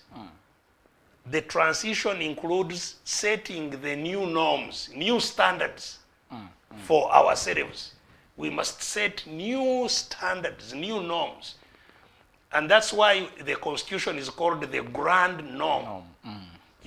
We must create how we will live together as a country, as a people, that we control, a constitution that we control, that will not be amended by somebody as he wants. Then, from that constitution, to build institutions, state institutions that are independent and competent. That you have a judiciary, like the Kenyans have built a judiciary that they can trust, run to, that we can build security institutions that are independent and competent, that whoever has a problem will run to the police, not see the policeman and run away. That we build institutions that are our institutions, that we have an electoral body that is reliable, independent. So that is all in the transition. Now, in Uganda, one important element of that transition must be to reconcile the country. Because today we have a very divided country. It's us and them. and there is a lot of hatred amongst people who are others, you know. So we must reconcile that, and in reconciling that, we must investigate what caused that. The conflicts we have had, you know, yes, the conflicts, the killings we have had, the stealing of our resources that we have had. Oh, we need the truth telling. Yes, yes, yes. We need a process that will reconcile us. And when these are done, when we have set new standards, when we have set institutions to oversee those standards, when we have reconciled ourselves as Ugandans and agree on how to move ahead, then we have a free and fair election. That is where the office seekers now can now legitimately, and it's fine for people to seek offices. Office seekers can now present themselves and what they intend to do, convince the population. The population can then give them power. The population is the one giving them power, not people giving people money to give them offices. Because if I give you money... So you are buying the office. Yes. So people would give you offices, give you power, and have control over you. If you don't serve them as they want, they chuck you. They chuck you. You know? So that will be the end of the transition. And the country can continue. So that is how I see the work ahead of us. To unite. That we must unite. As that captives. uniting must start with understanding. Because as I told you, what Satan does, it covers people in darkness. Okay. They don't see, they don't understand. Their sense of discernment, kutegeera ensonga, osanga kutono nnyo. So we need to have greater discernment. We need therefore to have information that affords us to understand these issues. And everybody has a duty in doing all that, has a duty to inform all those around you about what needs to be done. He doesn't have to wait for Besigye and some Mukaku or somebody to say, Banange Muzukuke, let's do this. Everybody should be doing that if we are to get out of where we are to the next stage. Yes, thank you, Doctor. Our viewers, you can go ahead and send in your questions. We shall be reading them. Rick Rock is one of the viewers, and he's asking, he's suggesting. He says, I believe Ugandans should try otherwise than sticking on elections. Absolutely. Elections and not elections. They are just gimmicks to keep those holding the country captive to remain doing so. That's why, fortunately now, all of us have agreed. Yes, that was the essence of the joint statement we made at Africana. We said that we all recognize that elections under this regime are totally sham. They cannot cause the change the people of Uganda need, and that we must therefore organize to resist and free the country, all of us. And that if there are elections, they should only be used for that purpose, to rally people to assert their will, not to keep on, creating the impression that they will throw a piece of paper in a box held by the one who has captured us, and that will lead to a different situation in the country. That will not happen.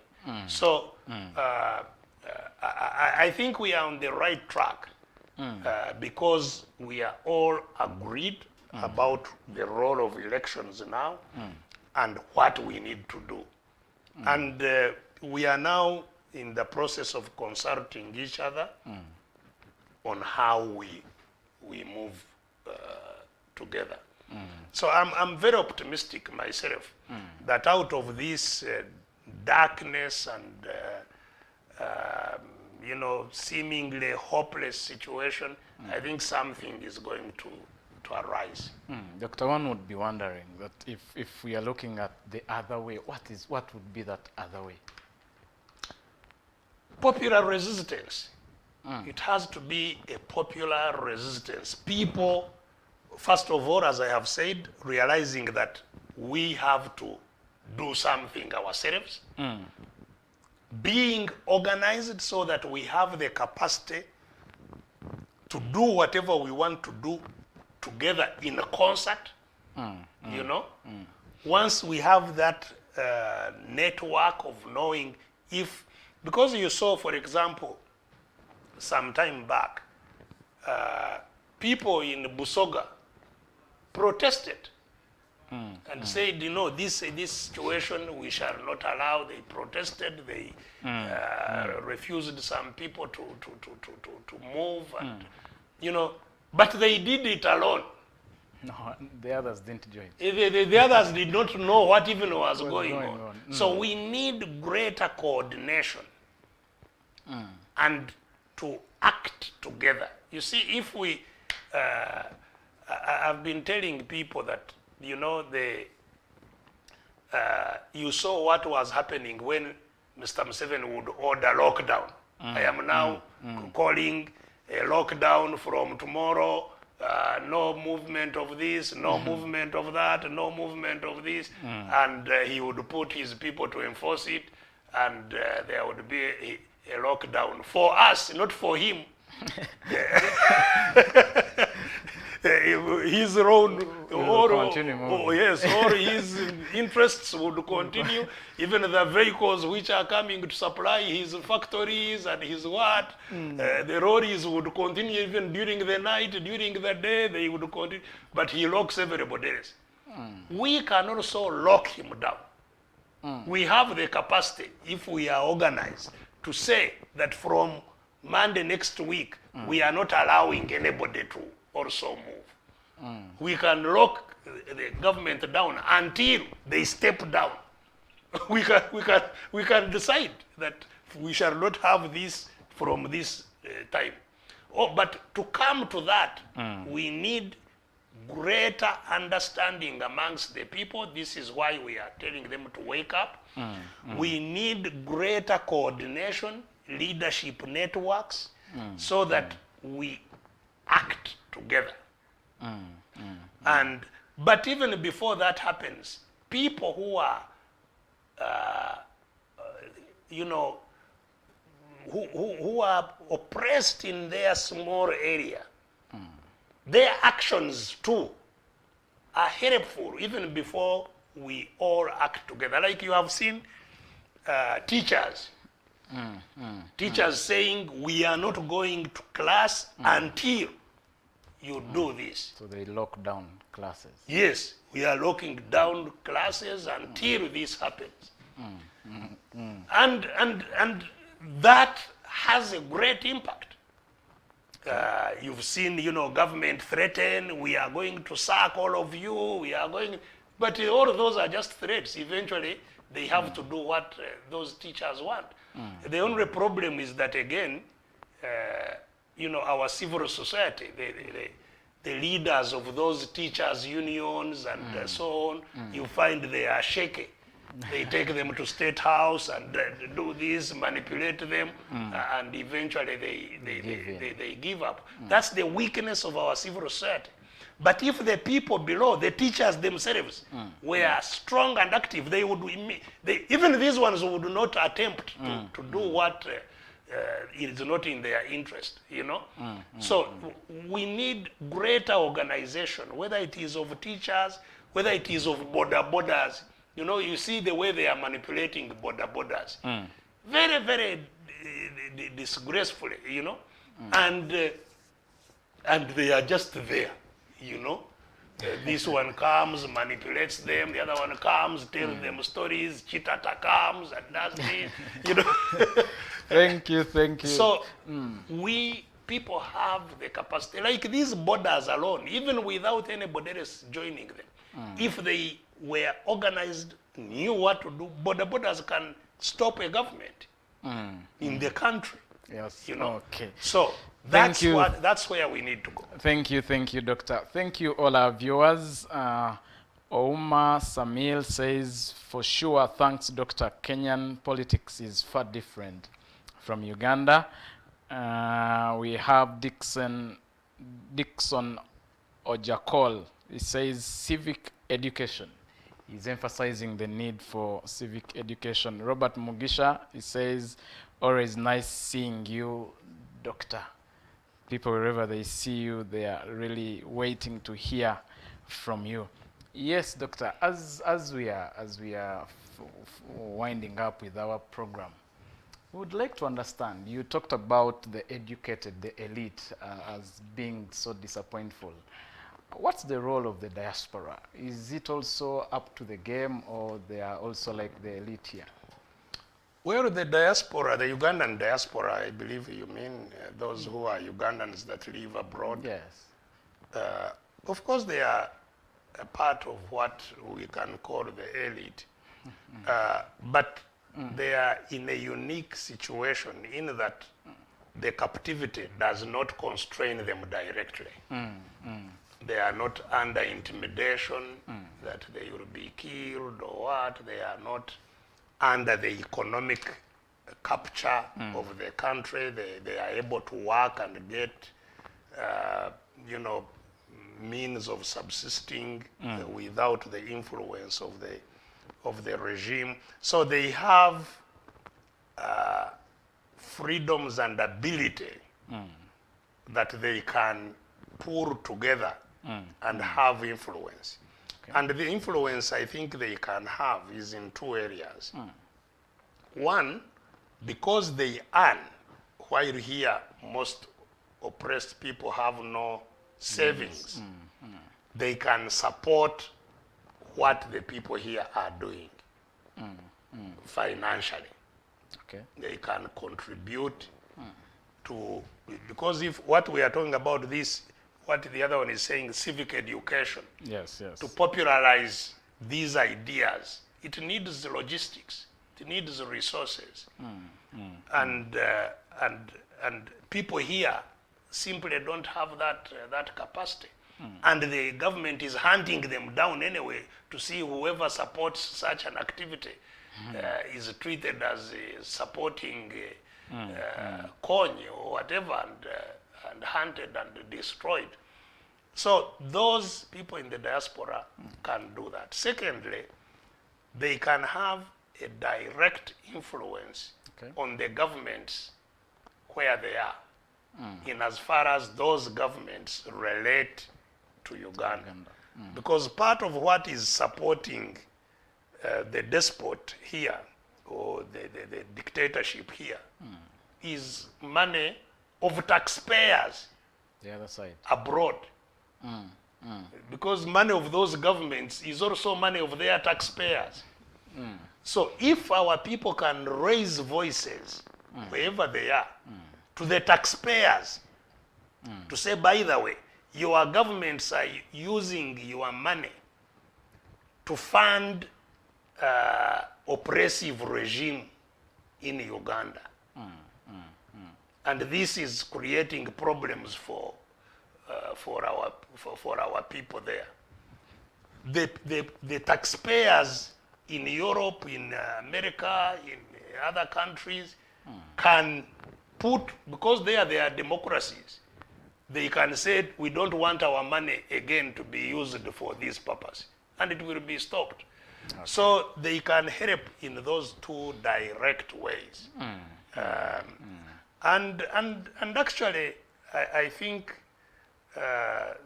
they have been willing to do all those things. They are very concerned. Okay. Part of the problem is sometimes that they are just like here, infiltrated, divided, and disabled in how they move. Okay, Doctor. Tweyanza nnyo olw'obudde bw'otuwadde. Nja kusaba osiibule ku balabi baffe. Yes, nziramu okusooka okweyanza the alternative ne Digitalk olw'okunkyaza n'okumpa omukisa okwogera eri abagoberezi ba omukutu gwammwe. Neyanziza Mwami Ssegawa naawe okuba nga tuwayaamu mu ngeri etegeeza abantu baffe ebigenda mu maaso. Banaffe mwenna yonna gye muli, nze nzijjudde essuubi kubanga manyi nti enzikiza bwe yeeyongera okuba ey'amaanyi kitegeeza nti bunaateera kukya. Mu kiro enzikiza ekwatira ddala nga bunaateera kukya. N'olwekyo temugwamu maanyi, naye tutegeere ekyokukola nti ebintu biri bisatu. Tituyina okuzuukuka ne tumanya nti tuyina kubaako kye tukola. Buli omu ssekinnoomu tituyina okubaako kye tukola. Nti ekyokubiri tuyina okugatta amaanyi ago era tulumbe n'okugyawo embeera etutadde mu buwambi eno. Resist until we are free. So all of you out there who have been following this program, thank you for being there and paying, giving us your time to attend to what we are saying. This country is in a deep, deep crisis, but that crisis gives me hope that the darkness of the night is greatest before dawn. And I can see the dawn coming out of the current intense darkness, because these problems are themselves helping to awaken those who were in slumber, and we should unite and attack the captivity in which we find ourselves, so that we may live in a free and equal country where we all have equal rights and equal opportunities. And I can see it coming. So thank you very much. I wish all of you a great weekend, and see you next week. Okay. Tweyanziza nnyo Doctor. Weebale olw'obudde bw'owaddeyo ne byonna byewerekereza okuba ng'obeera ku Alternative Digitalk. Abalabi baffe twongera okubajjukiza nti Dr. Besigye tugenda kubeeranga naye buli lwa mukaaga okuva ku ssaawa 4 paka ssaawa 6. Mwebale kubanga mutugoberera, nate era sigala nga weekuumidde ku Alternative Digitalk. Mwebale mwenna ababadde mabega wa kamera, abali mu studio, abali mu byuma. Mwebale olw'omulimu gwe mukoze. Tusinkane omulundi omulala. Thank you.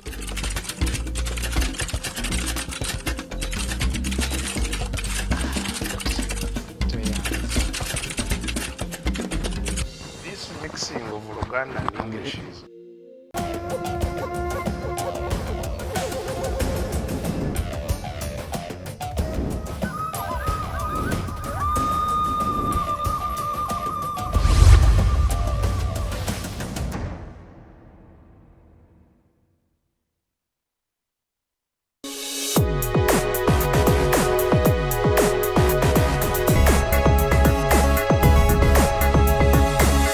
The Alternative Digitalk. Real issues, real talk. Fellow citizens, following the sequence of events, Uganda seems to be at political crossroads.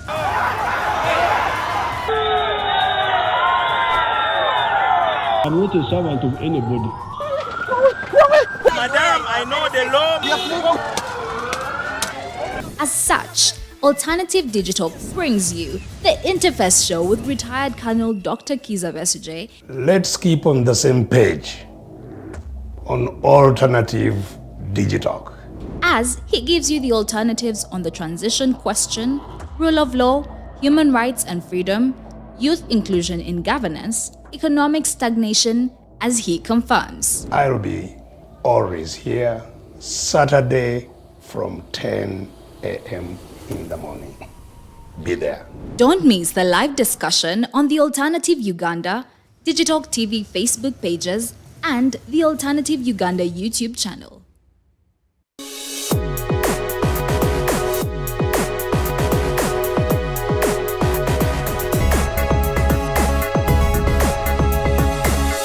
The Alternative Digitalk. Real issues, real talk.